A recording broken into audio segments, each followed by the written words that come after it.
an hour might be a problem because we are drifting with the current. If it's possible that they can maybe hurry up, I think we need help within 30 minutes.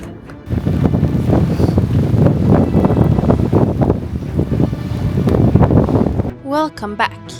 We have recently been sailing down the French coast through the English Channel, a stretch famous for its strong currents. As we set out on a long voyage past the Channel Islands, timing the tides became everything. We knew that once the current turned against us, we'd have to rely on our engine to push through. But far from land, just as the tide began to shift, we realized something was terribly wrong. We couldn't use our engine. The wind picked up, the light began to fade, and suddenly we were fighting both the sea and the weather. We tacked against heavy winds and relentless currents for hours, completely powerless, until we finally got rescued. This became our nightmare sail, and a day we'll never forget. Subscribe to join our journey towards the Mediterranean. Welcome to Sail and Oxy.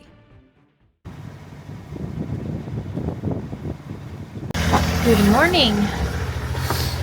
We have just slept in this harbor and then now we're off again.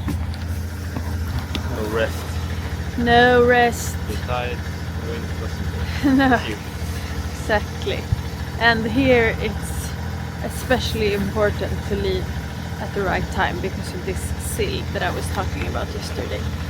So now it says here that it's 5.37 meters deep. We mostly leave this early because we have a long way to go. 77 nautical miles. So today we are going to pass Jersey and Guernsey because sadly we realized that we couldn't go there with Nora because from our understanding she had to enter those islands with some sort of commercial transport. So now we are passing those islands and we are going to France. we won't leave France. And I don't know if today is the last day we can sail for a while again. And the current here, you can see it with your bare eyes, how strong it is on those poles. I think the tidal difference here can be up to 11 meters. 11 meters, that's insane. And you can really feel that fall is starting to come because it gets a lot colder during the nights and in the mornings, and everything is all wet when you wake up. It's very beautiful though.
we have arrived to Lézardrieux, which is a town inside sort of a river.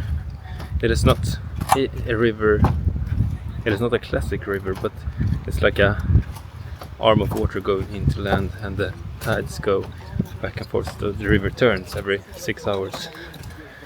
So the currents are very strong here, up to 4 knots I think. But I wanted to show you, I'm gonna fly up the drone and I will show you the tidal difference, because now it's low tide, and I think this area has like the biggest tidal difference in all of Europe. So the tide difference here is 11 meters from high to low tide. Here you can see the pontoon that we are docked to, and when it's high tide, this dock that I'm standing on is all the way up to that E, as you can see. So it's quite big difference.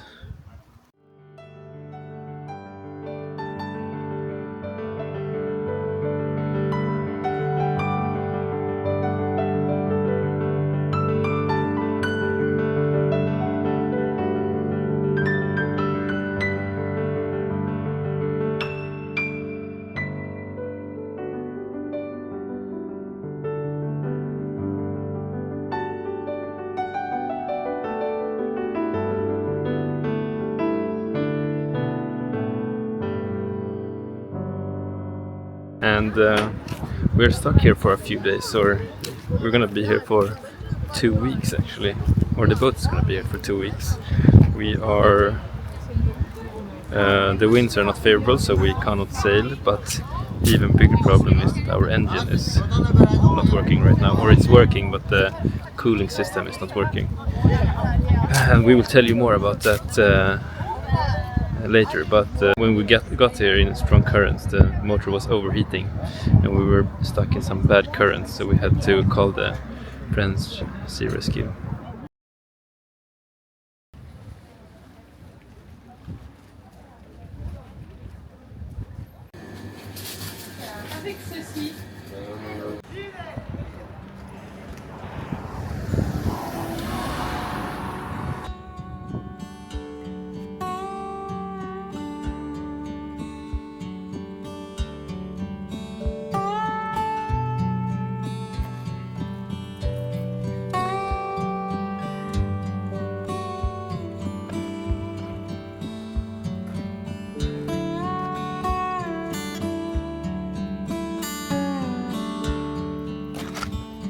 It's starting to become low tide right now, otherwise I wouldn't have been able to walk here right now. You can almost see the water flowing out.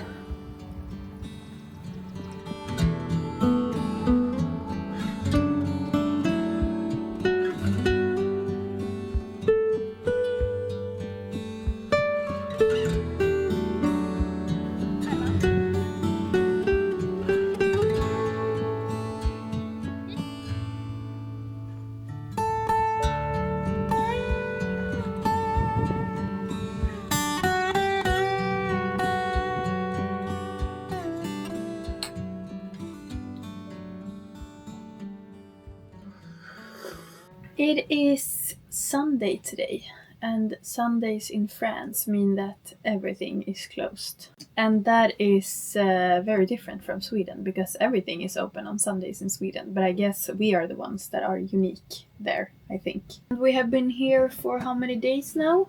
I lost count, but maybe 4 nights. We came here on Tuesday night. Yes.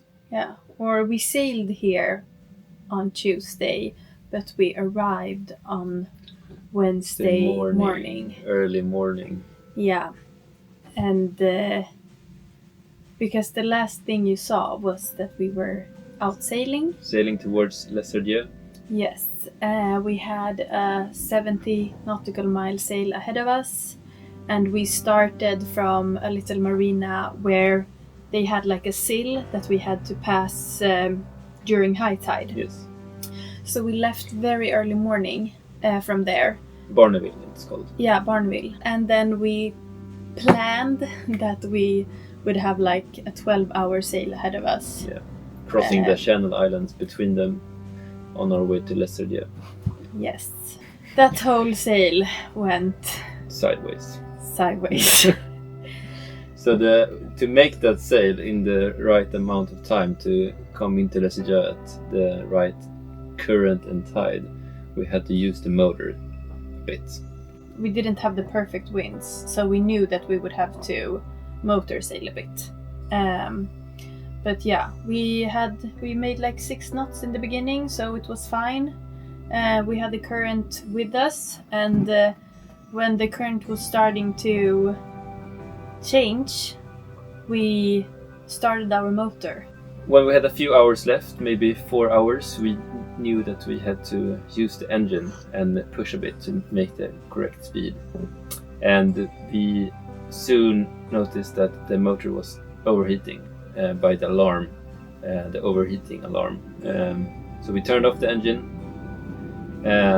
very quickly and let it cool down. We started it again to see that the impeller was working and that there was coming out water from the exhaust, which it did, and it started overheating again, and then we turned it off, and we decided to not use it because we didn't want to ruin the engine. And it was quickly becoming quite stressful because the currents were picking up. The winds were picking up. It was like late in the evening, so it started to become dark. We were moving slower and slower, and the timing was getting worse and worse because we wanted to come in here at 9 in the evening, just before sundown. And we had lots of nautical miles left. Yes, and we were absolutely not doing the right speed, so the ETA was showing like 2 in the morning. Yeah, even later, I think, like the next morning. Yeah. When we sailed and we realized that we wouldn't be able to get into the marina without a motor, we decided to call the French Sea Rescue on the VHF. So we did a pon-pon message. Yeah, we did a pon-pon message, and this was a few hours before we were like coming to the entrance of the river into Lézardrieux, because we wanted to give them a heads up that we didn't have a working motor. Yes, and we were sailing in darkness towards Lézardrieux, and we were gonna hit about 6 knots of current in the dark without motor. So we wanted to let them know our situation. And at this point, we were pretty stressed. I was actually very scared. I had my first cry at maybe 5 in the afternoon, and then when the sun started to go down, I just got more and more scared. I thought it was very scary to be out there without a working motor, and just knowing that, like, just having the fact that we are gonna have to be out here for so many more hours gave me like a little bit of a panic, because we weren't close to land like at all, and it was just harder and harder to sail, and it started to rain, it became dark, it was very windy, we had to tack, we had the wind against us, we had the current against us. It was very bad conditions. Yeah. So anyways, I did a pon-pon message on the VHF, and we let them know that we didn't have a working motor, and they said that they would help us to tow us into the marina. And we said, yeah, we probably have like 3 hours left to, like when we need to be towed. And then so we kept in touch every hour after that. But I felt a little bit more safe after we had the first contact with them, but it was still very, very stressful to be out there. I was crying the whole time, pretty much. It was wavy, windy, and dark. Yeah, and stressful. Yeah. So I was sort of panicking, and Eric did a lot by himself. I was inside most of the time, keeping in touch with the French Sea Rescue, and you were out there Solo sailing. And I was just like hugging Nora, because I think she was quite stressed as well. So we just hugged each other, trying to calm each other down. We had contact with them every hour, and then when we had like half an hour left, they always knew our position as well. I called them and said like, yeah, we're gonna need some help now. And then he said, oh, we can be there in an hour. And we were like, oh shit. Yeah, Malaika, Captain MRCC. Yes, I called the rescue boat. The crew it's okay, no problem. I call you in the channel when the ship leaves Logivy de la mer and proceed on scene. Okay? Okay, do you know approximately what time they will be here? There is 15 nautical miles from Logivy. I think maybe 1 hour.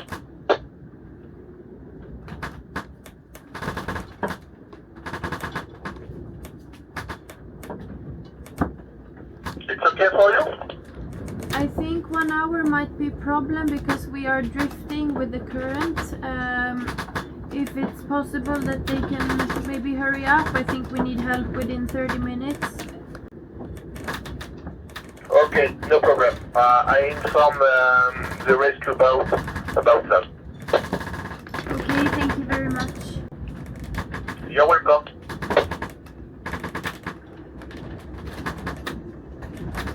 And by this point we were about 5 nautical miles from the entrance to this river in Lézardrieux. Yeah. And the current was so strong and we had the wind against us. So we were tacking up current to stay put, but we were making 7 knots through water, but only half a knot over ground. Yeah. And we were drifting, or there was some rocks behind us. So we were like Drifting towards them. yeah, And it or was pitch barely black. standing still, but was pushed. All So the we time just sort down. of tried to, Tack our way up, but we Yeah. didn't make it nowhere. and that was quite scary. So I actually told them that they needed to hurry up a bit because we felt that we were starting to Drift to this. drift and it could be a dangerous situation. Yeah, it could have turned into a mayday situation if Yeah. we were drifting more. I think it took them like 40 minutes before they came, and I was so relieved to see that boat and those headlights pointing at us Yeah, in it was that a relief, but it darkness. looked very scary. And then they towed us, and when they started towing us, it was just such a relief because the conditions that we have sailed in the previous hours were not fun at all. So it was very calming to just be towed and not rely on our sails. No. And then we started going into the marina. Yes. It took probably 3 hours. Yeah. So they were going very slow and the current was very strong. Yeah. So we got here maybe at like 3 a.m. in the morning. Yes. They released us from the tow about 30 meters from the dock, so the engine worked, but it was overheating. So we could use the engine very quickly to go into the dock, so we could dock by ourselves. Yeah. So we docked here and we were just exhausted. It was like the most stressful day of my life, I think. And the rescue operation cost a lot of money. Yeah, I think it's free if you call out and have like a mayday situation. This could have been a mayday, but Yeah, but we didn't want it to be a mayday situation, No. so yeah, but we were on the edge. yeah, of, we were of on the becoming edge. a mayday situation. Definitely. Yeah. But I was like, this is the most well spent money because I was so relieved when they came and got us. Yep. But yeah, so we came here and then the day after, or like 2 days after, because we needed 1 day to just sleep and sort of Yeah. collect ourselves after this kind of traumatic sail. So, Yeah, and I think 2 hours were fine or something like that. So yeah, but 2 days after the plan was also when we got into this marina to stay here because the winds were gonna pick up even more. They were picking up that night, and after that they would just be strong southern winds for a week. So the plan was to stay here. So we started to invest why our motor was overheating, and you found out. Yeah, I saw that the cooling water in the heat exchanger was completely empty. So I disassembled it and took out the internal tubing of the heat exchanger, and I saw that it had a big, not big hole, but a visible hole in it. So the cooling water had been flushed out with our exhaust water. So that's why the engine was overheating. So we need to order, or we have ordered a new the insert to the heat exchanger. We are waiting to reinstall that, and then the engine should be fine again. But yeah, expensive. Yeah, one thing that we are sort of investigating right now is that we had our heat exchanger changed when we bought the boat by a professional service. Yeah, the housing was completely changed, but the internal tubing, which is the heat exchanger, was just taken out and washed and then put back. But there was a lot of tool marks and like plier marks and hammer marks on it. So probably the heat exchanger was broken when they refurbished it. It was probably damaged. Not refurbished, but they cleaned it. So probably was damaged. We got a new housing, but it didn't change this thing. It didn't change this thing. Yeah. The actual problem. The important thing that didn't change. Basically, there's a hole in this insertion that drained the cooling water to the engine, so it's overheated. So when we checked in the heat exchanger, there was no cooling water, and eventually it became a hole in it that made it malfunction. Yeah. So we are investigating in that right now, and we will see what happens. It was a certified Volvo Penta workshop, so it's strange that they would put back visible damaged heat exchanger. Yeah. We actually took that heat exchanger to another Volvo Penta workshop here. And he literally said that it looks like somebody has gone chainsaw massacre on your heat exchanger. So that feels great. No, that does not feel great. So he ordered us a new one, so we will install that soon. Yeah, I'm just kind of disappointed because I feel traumatized by this sale, and the fact that we were and could potentially be in a even more dangerous situation makes me really want to go to the bottom of this and find out if the previous workshop did something wrong. They definitely did something wrong. You should never have put back the internal tubing that was taken out, because it had clearly been damaged. And if they would have just told us that your heat exchanger looks in a very bad condition, you need to buy a new one, we would have done that. Because then we wouldn't have been put in this situation. No. So we would never have want to drive around with a broken heat exchanger. No. So it lasted for about a month after they took it out and put it back in.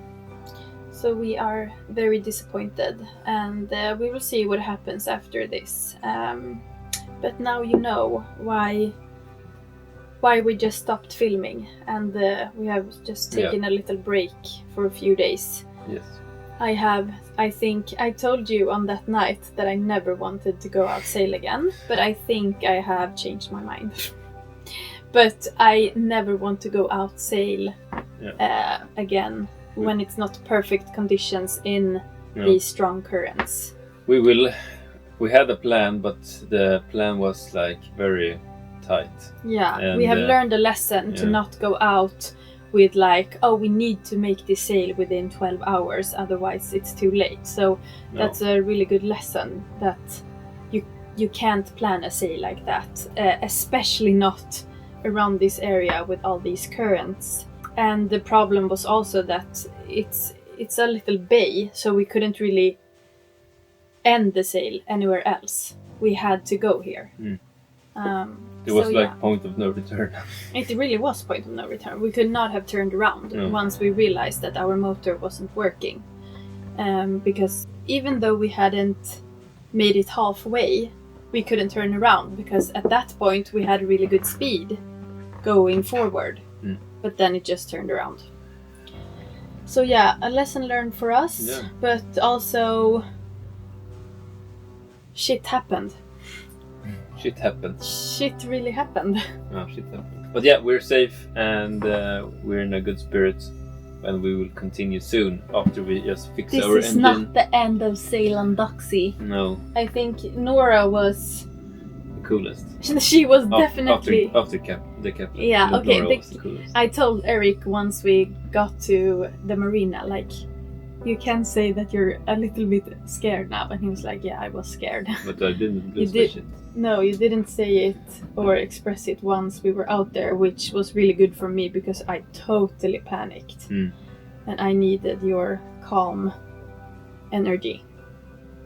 But also once we were towed, Nora just started like bling and she was in a really good mood, so that helped. She doesn't seem to be traumatized at all. So we will be out there soon again. Yes. But also first we will do another little detour to go on a trip in Spain, actually. Yeah, we are invited to celebrate a marriage, a 60-year-old anniversary. How do you say it? A 60-year-old. Yeah, we're A 60-year anniversary. Yeah, in my family. Yeah. That's very special. 60 yeah. years of marriage. So we are going to Barcelona actually with my whole family, which is big. Yeah. And in the meanwhile, we will leave the boat here in Lézardrieux and come back a week later. And then I think all our spare parts for the engine has arrived, so we can put it all back together and use the engine, and we can keep on sailing. And we will have to wait for a weather window once we come back, because now there are not a lot of those going south. So we will see. But we will end this video right here. yeah, thank you so much for watching. There are so many new subscribers to our channel, and we feel very glad that so many of you appreciate to follow our adventures. Yes. And I know this storytelling section of this video was very long, but I hope we felt like it needed some and explanation. and I hope you find it interesting. Yeah, and we also want to say this to maybe that somebody else out there can learn something from it, hopefully. And we love when you comment on our videos, it's so much fun. And don't forget to follow our Instagram with the same name, Sail and Doxy.